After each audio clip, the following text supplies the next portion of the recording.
आत्मन सप्रेम जयजीत आदि मनीषद योगेश्वर परम पूज्य सत्य सम्राट सदगुरुदेव सिमनी जी का वचनामृत से एक बूंद। मजहब और मजहबी ईश्वर का इतिहास। चाहे और जो कुछ हो, पर यह एक अकाट्य सत्य है कि प्राचीन काल में कम से कम भारतवर्ष के भीतर कोई मजहब या मजहबी ईश्वर को मानने वाला नहीं था। साधन या क्रिया के नाम पर केवल योग का प्रचार था, जिसके द्वारा भारतीय विद्वान और योग्य व्यक्ति, जो मुनि कहलाते थे, अपने ही जीव की, अंतरात्मा की या अपने आप की उपासना करते थे, जैसा कि इस समय भी मुनियों में या मुनि समाज के भीतर प्रचलित है। कम से कम वैदिक काल से लेकर उपनिषदों और दर्शन शास्त्रों के काल तक के लिखों और पुस्तकों में मजहब और मजहबी ईश्वर का कहीं पता नहीं था। मजहब का जब से प्रचार हुआ, तब से लोग किसी काम के आरंभ में या पुस्तकों को लिखते समय पहले ईश्वर का नाम ले लेते थे या उसकी स्तुति और प्रार्थना कर लेते थे। बिना ईश्वर का नाम लिए, बिना ईश्वर की प्रार्थना और स्तुति किए किसी भी काम को आरंभ नहीं करते थे। डरते थे कि बिना उसकी स्तुति और प्रार्थना किए, बिना उसके सामने दोनों हाथ बांध कर रोए और गिड़गिड़ाए यदि कोई काम करेंगे तो वह उस काम में अवश्य विघ्न डालेगा और किसी न किसी प्रकार से उसे बिगाड़ देगा। पर जिस काल में कोई ईश्वर को मानता ही ना था, ईश्वर की भावना किसी के भीतर थी ही नहीं, उस समय लोगों को किसका डर था? अतः उस समय किसी ने अपनी पुस्तकों के आदि में ईश्वर का नाम नहीं लिया है और न ईश्वर की स्तुति की है। पाणिनि मुनि व्याकरण और पतंजलि मुनि के रचे हुए महाभाष्य का काल बहुत पुराना है। उक्त महामुनि पाणिनि ने अपना व्याकरण शास्त्र आरंभ करते हुए ना ईश्वर का नाम लिया था और ना उसकी स्तुति की है, किंतु 1 बुद्धिरादैच और 2 अदेयं गुणः आदि कहकर अपनी पुस्तक को आरंभ कर दिया है। इसी का भाष्य किया है मुनिवर पतंजलि ने। उन्होंने भी अथ शब्दानुशासनम कहकर अपना भाष्य आरंभ कर दिया है। पर इसी महाभाष्य का बहुत दिनों के बाद महापंडित कयट ने जब इस महाभाष्य की प्रदीप के नाम व्याख्या करने बैठे, तो बिना ईश्वर की स्तुति किए ना रहे। जैसे सर्वाकारं निराकारं विश्वाध्यक्षं अतीन्द्रियं सदसद्रूपतातीतं दृश्यं मायाया धृते ज्ञानलोचन संलक्ष्यं नारायणं अजविभुं प्रणम्य परमात्मानं सर्वविद्या विद्यायिनम्। 2 इसके पश्चात इसी को लेकर लघु सिद्धांत कौमुदी लिखते समय इसके रचयिता वरद राजाचार्य से भी बिना स्तुति और प्रार्थना किए नहीं रहा गया। उन्होंने अपनी पुस्तक के आरंभ में लिखा है कि नत्वा सरस्वतीं देवीं शुद्धां गुण्यं करोम्यहं पाणिनयो प्रवेशाय लघु सिद्धांत कौमुदीम। फिर इसकी हिंदी टीका करते समय पंडित ज्वाला प्रसाद मिश्र ने कहा है कि गौरीपुत्रं नमस्कृत्य शरद मभिवन्दच्च क्रियते लघुकौमुद्या भाष्यटीका मनोरमा। पर यह सब इस काल के पंडित मात्र थे, मुनि नहीं। प्राचीन काल के लोग जो मुनि कहलाते थे, कभी ईश्वर की स्तुति प्रार्थना नहीं करते थे। आरंभ में ईश्वर की स्तुति और प्रार्थना का प्रचार तो तब से हुआ जब विदेशियों से आए हुए मजहब और मजहबी ईश्वर का प्रचार हुआ। बौद्ध काल तक मजहबी ईश्वर का प्रचार नहीं था। गौतम बुद्ध ने भी ईश्वर को नहीं माना है। बुद्ध काल के बहुत दिन बाद ईसा का जन्म हुआ और तब से संसार में ईश्वर का प्रचार होने लगा। इंजिल से प्रकट है कि ईसा के पहले लोग ईश्वर पूजक नहीं, किंतु साकार मूर्तियों के पूजक थे। मुहम्मद साहब ने आकार ईसा के ईश्वर की पुष्टि की और बिस्मिल्लाह अहिरमा निरहिम कहकर अपनी पुस्तक कुरान को आरंभ किया। ईसाइयों और मुसलमानों के ईश्वर का प्रचार देखकर भारतीयों ने भी बहुत बड़े बड़े ईश्वर को गढ़ना आरंभ कर दिया।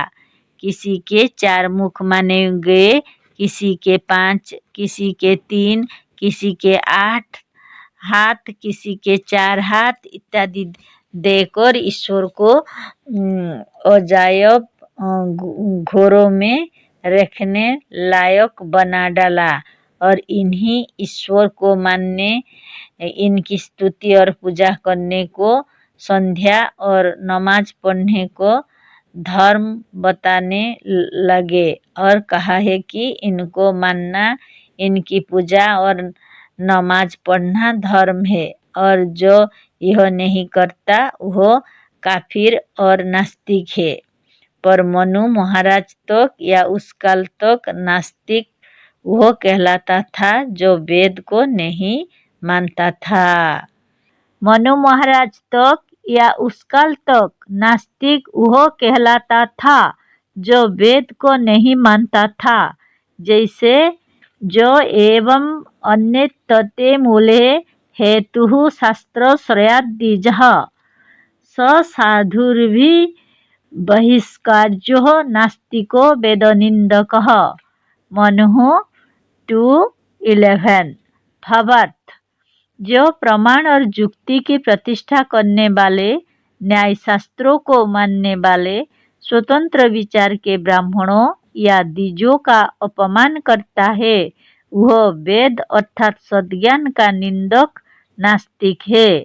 उसे साधुओं की समाज से निकाल देना चाहिए। पर अब तो मजहबी लोगों की यह नीति है कि मजहबी धर्म को, मजहबी किताबों को और मजहबी ईश्वर को जो आंख बंद करके और बुद्धि को अलग करके तथा तर्क से शून्य होकर मजहबी पुस्तकों और ईश्वर को ना माने, वह नास्तिक है और ऐसे को समाज से कौन कहे। बस चले तो उसे मारकर संसार से ही अलग कर देना चाहिए। तुलसीदास ऐसा ब्राह्मण जो बहुत ही शांतिप्रिय माना जाता है, एक मजहब का मानने वाला होने के कारण वह भी कह रहा है कि हरिहर निंदा सुने जो काना, पाप हो ही गोघात समाना। काटिए जीव जो चलई बसाई, श्रवण मुंदी न तू चलई पराई। यदि बस चले तो जो ईश्वर की निंदा करे उसकी जीभ काट लेनी चाहिए, नहीं तो वहाँ से स्वयं भाग जाना चाहिए, क्योंकि ईश्वर निंदा सुनने से गाय मारने के समान पाप होता है। ठीक है, स्वतंत्र विचार वाले विद्वानों की युक्ति और प्रमाण जब मजहबी भक्त सुनेंगे तो यह मजहबी बुद्धू भी ईश्वर को छोड़ बैठेंगे। इन्हीं सब बातों के कारण झूठा मजहब और मजहबी ईश्वर का भूत अब तक खड़ा है, नहीं तो यह कागज की नाव अब तक नहीं चलती। लोग कहते हैं कि मजहबी कृत्य ना करने, नमाज ना पढ़ने, ईश्वर की पूजा और उसका नाम ना जपने तथा मजहबी उपदेश को ना सुनने से अधर्म होगा। पर लोग यह नहीं जानते कि यह सब धर्म नहीं अधर्म है। सबसे पहला धर्म शास्त्र या धर्म की व्याख्या करने वाला शास्त्र मीमांसा दर्शन शास्त्र है। इसमें धर्म का लक्षण करते हुए या धर्म क्या है इसको बताते हुए मुनिवर जैमिनी ने कहा है कि 14 लक्षणः अथो धर्मः, तो जिसे करने की अंतरात्मा की ओर से प्रेरणा और उत्साह मिले वह धर्म है। जिसने बहुत पक्षपात किया है उसने भी यह अर्थ किया है कि जिस कर्म को करने की वेदों से प्रेरणा मिले वह धर्म है। हमने इसी ज्ञान शक्ति के गतांकों में बड़े विस्तार के साथ सिद्ध किया है कि वेदों में कहीं मजहबी कृत्यों और ईश्वर को मानने का विधान नहीं है। इसके लिए मजहबी लोगों को मुनि समाज और आर्य समाज तथा परमार्थ प्रकाश नाम की पुस्तकों में चैलेंज भी दे रखा है। मीमांसा दर्शन शास्त्र के बाद दूसरा शास्त्र है वैशेषिक दर्शन शास्त्र। इसके रचयिता है महर्षि कणाद। मीमांसा दर्शन शास्त्र और वैशेषिक दर्शन शास्त्र दोनों 6 शास्त्रों में से हैं।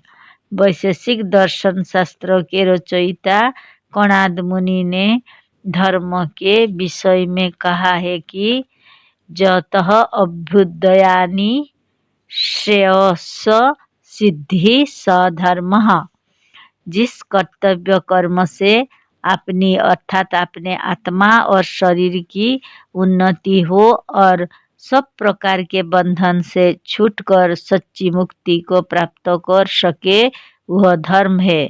ईश्वर मजहब या मजहबी कृत्यों को धर्म मानना इन्होंने भी नहीं बताया है।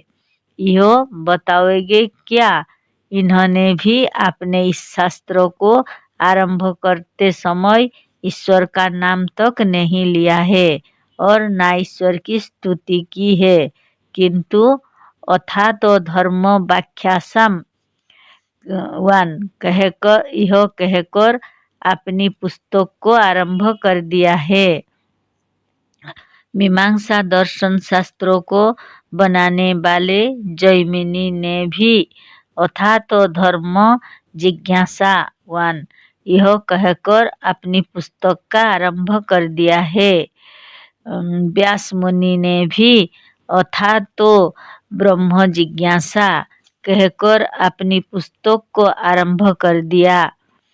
मुनिवर पतंजलि ने अथ योगानुशासनम 1 कहकर अपने योग शास्त्रों को आरंभ किया है।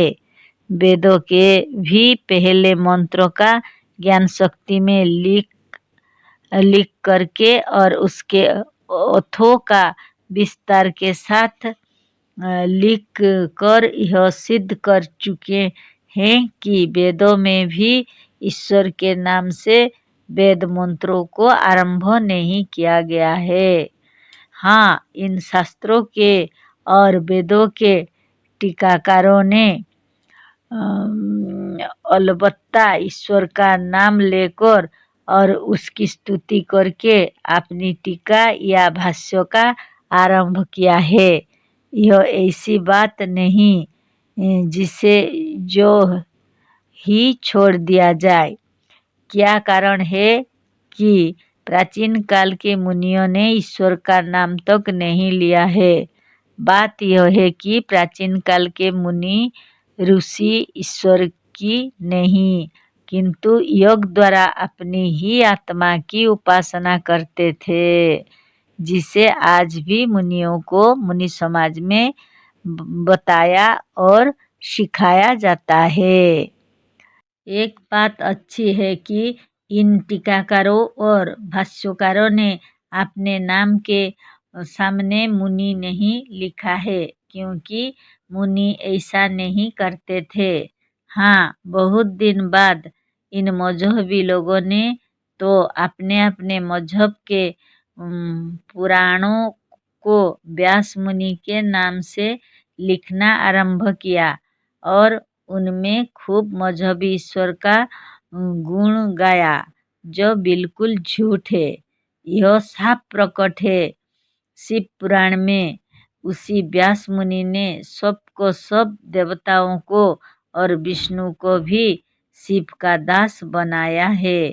पर आश्चर्य का विषय यह है कि इसी व्यास ने श्रीमद् भागवत में और पुराण आदि में सब देवताओं को और शिव को भी एक झूठी कथा रचकर विष्णु का दास सिद्ध किया है। देवी भागवत में शिव और विष्णु दोनों को देवी का दास बताया, अतः यह सब ग्रंथ कभी एक ही मनुष्य के रचे नहीं हो सकते। व्यास शब्द तो विद्या की एक उपाधि है जो सबकी हो सकती है, जो योग्यता के हो। इन पुराणों के रचयिता उन कवियों की तरह के थे जो कहने पर सबके नाम से या सबकी प्रशंसा में कविता बना देते थे।